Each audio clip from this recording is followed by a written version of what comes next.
Chapter 12. A Desperate Situation.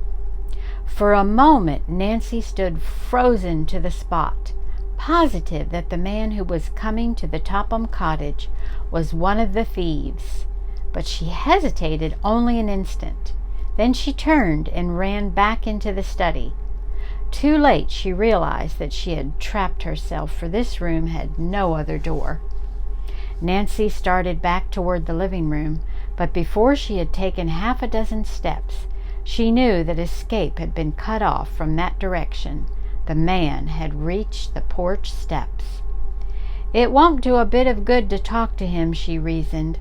"I'll hide, and when he leaves, I'll follow him in my car and report him to the police."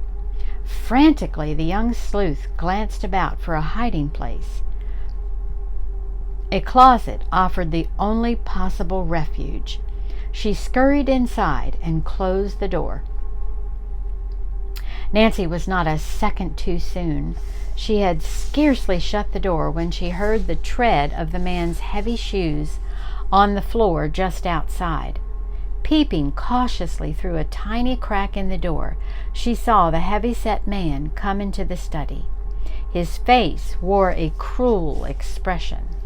As he turned toward the closet where she huddled, Nancy hardly dared to breathe, lest her presence be detected. Apparently the man noticed nothing amiss, because his eyes rested only casually on the door. Nancy's hiding place was anything but comfortable.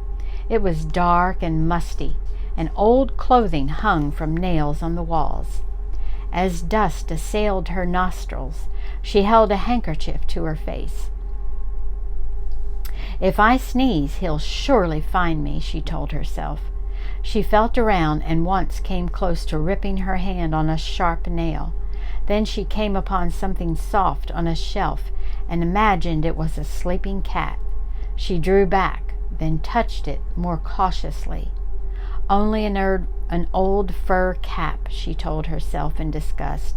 "Ooh, now I feel like sneezing more than ever." She held one hand over her mouth hard and waited in agony. But presently the desire to sneeze passed, and Nancy breathed more freely. When she dared to peep out through the crack a second time, she saw that two other rough-looking men had come into the room. One was short and stout, the other taller. Nancy was sure that neither of these two men was the caretaker, because Helen Corning had mentioned that the man was skinny. The heavy-set man who had come in first seemed to be the leader, for he proceeded to issue orders. "Get a move on," he growled. "We haven't got all day unless we want to be caught. That girl you saw, Jake, may be back any time from the shore, and she just might get snoopy." The man addressed as Jake scowled. "What's the matter with you, Sid? Going chicken? If that girl comes around, we'll just give her a smooth story and send her on her way." "Cut out the yakking," said Sid. "Parky, you and Jake take that desk out of here." There was no doubt now in Nancy's mind. She was trapped by a clever gang of thieves. She could only continue to watch and listen helplessly from her hiding place.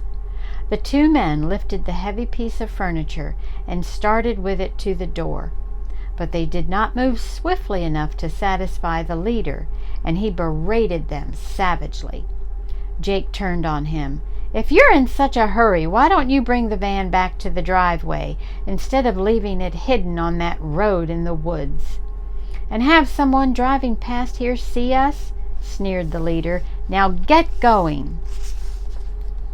Little by little the men stripped the room of everything valuable. Nancy was given no opportunity to escape. Sid remained in the room while the others made several trips to the van. "Well, I guess we have all the stuff that's worth anything now," Sid muttered at last. He turned to follow his companions, who already had left the room. But in the doorway he paused for a final, careful survey of the room. At that same moment, Nancy felt an uncontrollable urge to sneeze. She tried to muffle the sound, but to no avail. The thief wheeled about, Hey, what? Walking directly to the closet, he flung open the door. Instantly, he spotted Nancy and angrily jerked her out. Spying on us, eh? He snarled.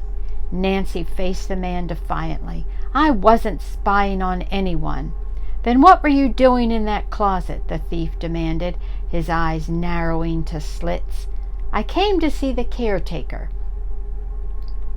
Looking for him in a funny place, ain't you? The man sneered. Nancy realized that she was in a desperate situation, but she steeled herself not to show any of her inward fears. I must keep calm, she told herself firmly. Aloud, she explained coolly, I heard someone coming and I just felt a bit nervous. Well, you're going to be a lot more nervous, the man said threateningly. This will be the last time you'll ever stick your nose in business that doesn't concern you. A fresh wave of fright swept over Nancy, but resolutely she held on to her courage. You have no right to be here, helping yourself to the Topham's furniture, she retorted. You should be turned over to the police. Well, you'll never get the chance to do it, the ringleader laughed loudly. You'll wish you'd never come snooping around here. I'll give you the same treatment the caretaker got. The caretaker? Nancy gasped in horror. What have you done to him?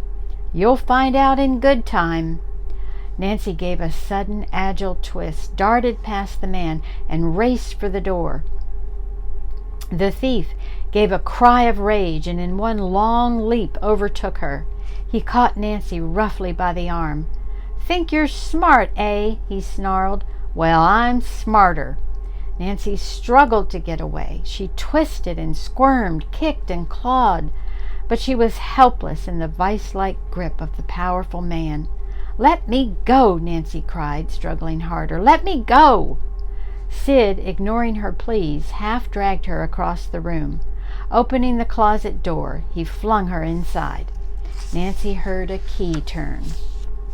Now you can spy all you want, Sid sneered, but to make sure nobody'll let you out, I'll just take this key along. When Nancy could no longer hear the tramp of his heavy boots, she was sure Sid had left the house. For a moment, a feeling of great relief engulfed her. But the next instant, Nancy's heart gave a leap as she heard the muffled roar of the van starting up in the distance. A horrifying realization gripped her. They've left me here to starve, she thought frantically. Until next time.